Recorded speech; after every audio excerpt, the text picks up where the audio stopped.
Hello, hello, and welcome to the Morgan Library. My name is Miss Lindsay, and welcome to Teen Talk Tuesday. Now, it is March, Women's History Month, and the book I've chosen today,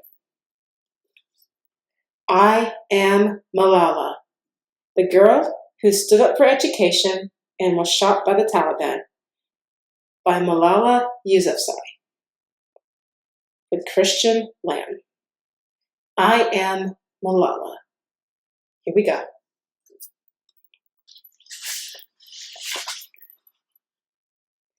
To all the girls who have faced injustice and have been silenced, together we will be heard.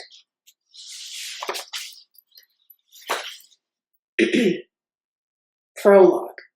The day my world changed. I come from a country which was created at midnight. When I almost died, it was just after midday. 1 year ago, I left my home for school and never returned. I was shot by a Taliban bullet and was flown out of Pakistan unconscious. Some people say I will never return home, but I believe firmly in my heart that I will. To be torn from the country that you love is not something to wish on anyone.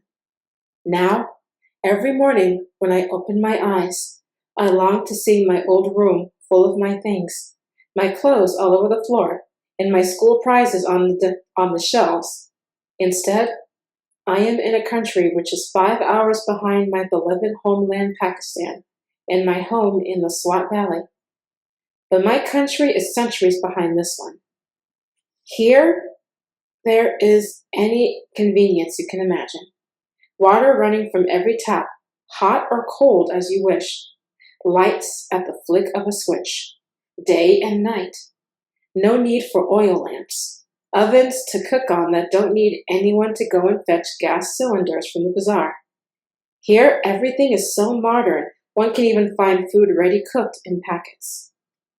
When I stand in front of my window and look out, I see tall buildings, long roads full of vehicles moving in orderly lines, neat green hedges and lawns, and tidy pavements to walk on.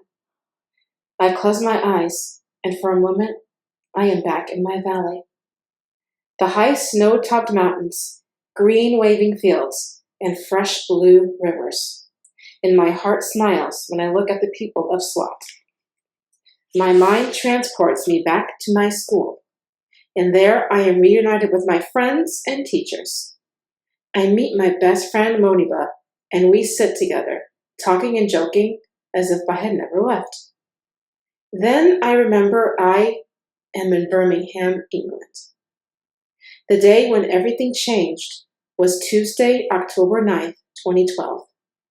It wasn't the best of days to start with, as it was the middle of school exams. Though as a bookish girl, I didn't mind them as much as some of my classmates. The morning we arrived in the narrow mud lane off Haji Baba Road in the usual procession of brightly painted rickshaws, sputtering diesel fumes, each one crammed with 5 or 6 girls. Since the time of the Taliban, our school has had no sign, and the ornate brass door in a white wall across from the woodcutter's yard gives no hint of what lies beyond. For us girls, that doorway was like a magical entrance to our own special world. As we skipped through, we cast off our headscarves like winds puffing away clouds to make way for the sun, then ran helter-skelter up the steps. At the top of the steps was an open courtyard with doors to all the classrooms. We dumped our backpacks in our rooms, then gathered for morning assembly under the sky, our backs to the mountains as we stood to attention.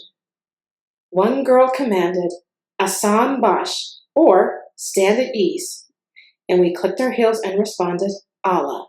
Then she said, "Hushiyar," or "Attention," and we clicked our heels again, "Allah." The school was founded by my father before I was born, and on the wall was above, "Kushal School," was painted proudly in red and white letters. We went to school 6 mornings a week, and as a 15-year-old in year 9, my classes were spent chanting chemical equations or studying Urdu grammar, writing stories in English with morals like haste makes waste, or drawing diagrams of blood circulation. Most of my classmates wanted to be doctors. It's hard to imagine that anyone would see that as a threat.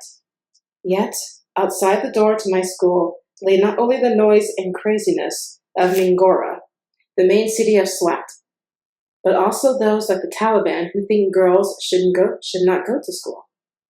That morning had begun like any other, though a little later than usual.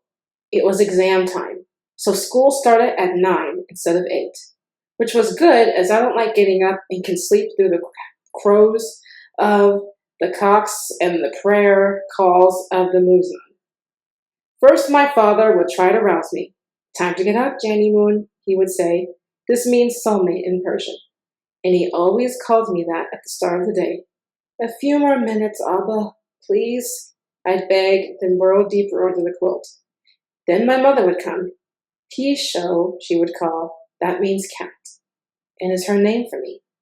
At this point, I'd realize the time and shout, Bobby, I'm late! In our culture, every man is your brother, and every woman your sister. That's how we think of each other. When my father first brought his wife to school, all the teachers referred to her as my brother's wife, or Bobby. That's how it stayed from then on. We all call her Bobby now. I slept in the long room at the front of the house, and the only furniture was a bed and a cabinet, which I had bought with some of the money I had been given as an award for campaigning for peace in our valley, and the right for girls to go to school. On some shelves were all the gold-colored plastic cups and trophies I had won for coming first in my class. Only twice had I not come top. Both times when I was beaten by my class rival, Malka Noor. I was determined it would not happen again. The school was not far from my home, and I used to walk. But since the start of last year, I had been going with other girls in a rickshaw and coming home by bus. It was a journey of just 5 minutes along the stinky stream, past a giant billboard of Dr. Humayun's Hair Transplant Institute, where we joked that one of our bald male teachers must have gone when he suddenly started to sprout hair. I liked the bus because I didn't get as sweaty as when I walked, and I could chat with my friends and gossip with Usman Ali, the driver, who we called Ba John, or brother. He made us all laugh with his crazy stories. I had started taking the bus because my mother was scared of me walking on my own. We had been getting threats all year. Some were in the newspapers. Some were notes or messages passed on by people. My mother was worried about me, but the Taliban had never come for a girl, and I was more concerned they would target my father, as he was always speaking out against them. His close friend and fellow campaigner, Zahid Khan, had been shot in the face in August on his way to prayers. And I knew everyone was telling my father, take care, you will be next. Our street could not be reached by car, so coming home, I would get off the bus on the road below by the stream and go through a barred iron gate and up a flight of steps. I thought if anyone attacked me, it would be on those steps. Like my father, I've always been a daydreamer.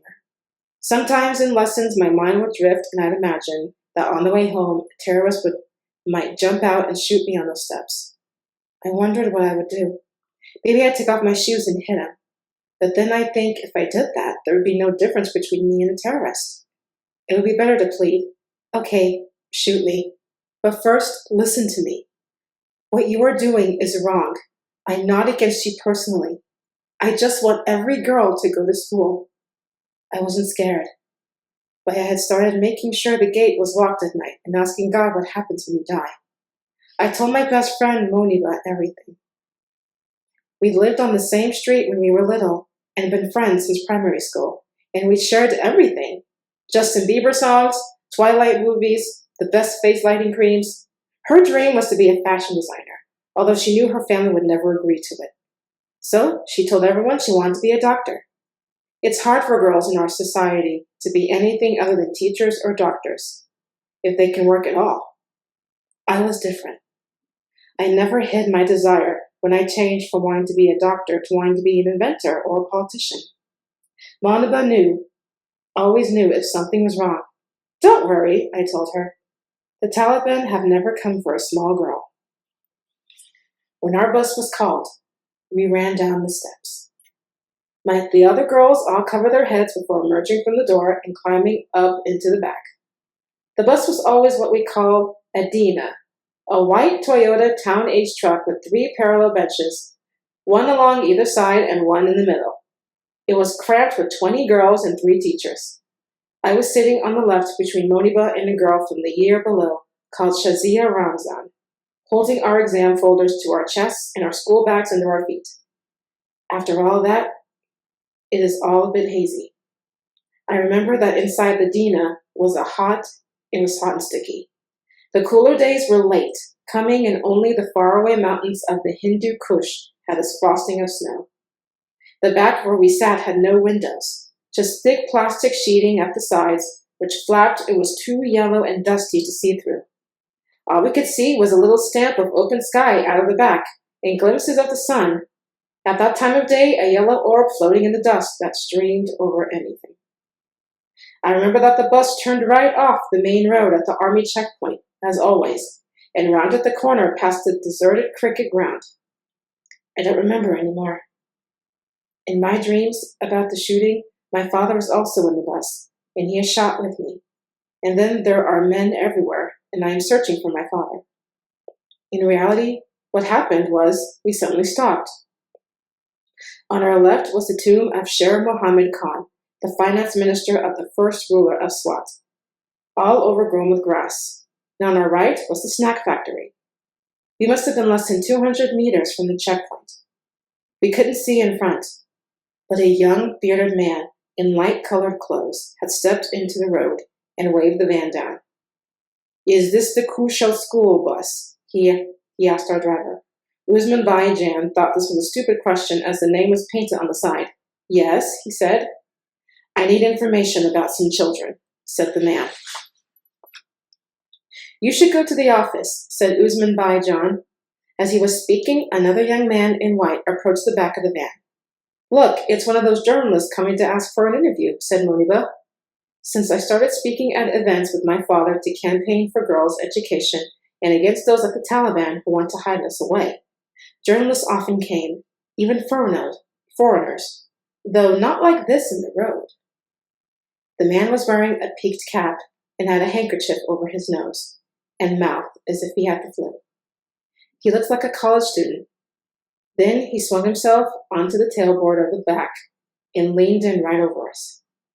"Who is Malala?" he demanded. No one said anything, but several of the girls looked at me. I was the only girl with my face not covered. That's when he lifted up a black pistol. I later learned it was a Colt 45. Some of the girls screamed. Moniba tells me I squeezed her hand. My friend said he fired 3 shots, one after another. The first went through my left eye socket and out under my left shoulder. I slumped forward onto Moniba, blood coming from my left ear. So the other 2 bullets hit the girls next to me. One bullet went into Shaiza's left hand. The third went through her left shoulder and into the upper right arm of Kainat's Raz. My friends later told me the gunman's hand was shaking as he fired. By the time we got to the hospital, my long hair and Moniba's scalp were full of blood. Who is Malala? I am Malala, and this is my story.